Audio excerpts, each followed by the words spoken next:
willing to talk about yet is how dangerous a game the Biden and Harris camp have been playing since the beginning of this, because they are essentially engaging in what the government very well knows is a influence campaign. They are not just running a presidential election campaign, they are running a influence campaign. And influence campaigns use very specific words, very specific alarmist rhetoric. When you hear people talk about rhetoric, what they're talking about is alarmist rhetoric. They're using terminology. And if you watch the Democratic National Convention, you'll actually see how mass psychosis was leveraged throughout that entire event to create chants that were dark and almost verging on violence, right? Trump is a scab, and some of these other terrible things that came out as chants, as rallying cries during what was supposed to be a professional convention. That is further evidence of what we in intelligence call an influence campaign. Traditionally,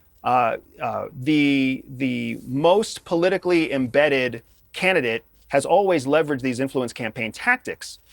Donald Trump, being a returning candidate, does not have that same network, does not have that same connection that Kamala Harris and Joe Biden have been essentially cultivating for the last 4 years. I mean, interestingly, the second shooter, Ruth, was using towards the end on social media, that was found by the media before most of it got shut down, was using direct sentences which had come out of Kamala Harris's mouth about Trump being a threat to democracy and so on. Conversely, Trump every single day, he's just done it now on X, will say that Biden and Harris have destroyed the country and only he can save it. I mean, there's a very kind of apocalyptic language being used on both sides, isn't there?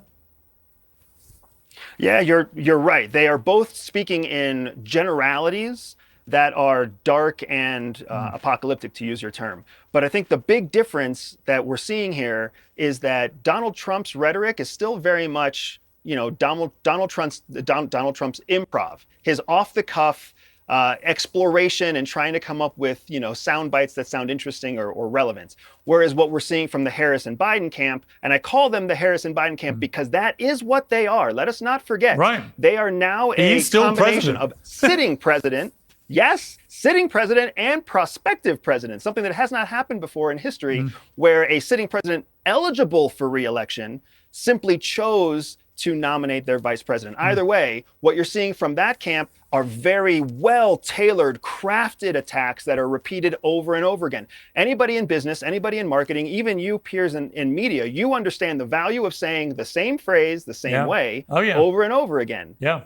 Right? And that is exactly what is happening from the current sitting administration. No, I think there'll be lots of people. It's a very dangerous game because it sets a precedence. Yeah, there are lots of people out there, I think, who repeatedly hear from the left that Trump represents an existential threat to democracy. Like if they hear it so much they believe it, Piers. Isn't that amazing? Yeah, if he wins, democracy dies, and they double up by calling him the new Hitler, as if there's any comparison between Donald Trump and Adolf Hitler and the Nazis who murdered 12 million people. I've had a problem with that for a long time.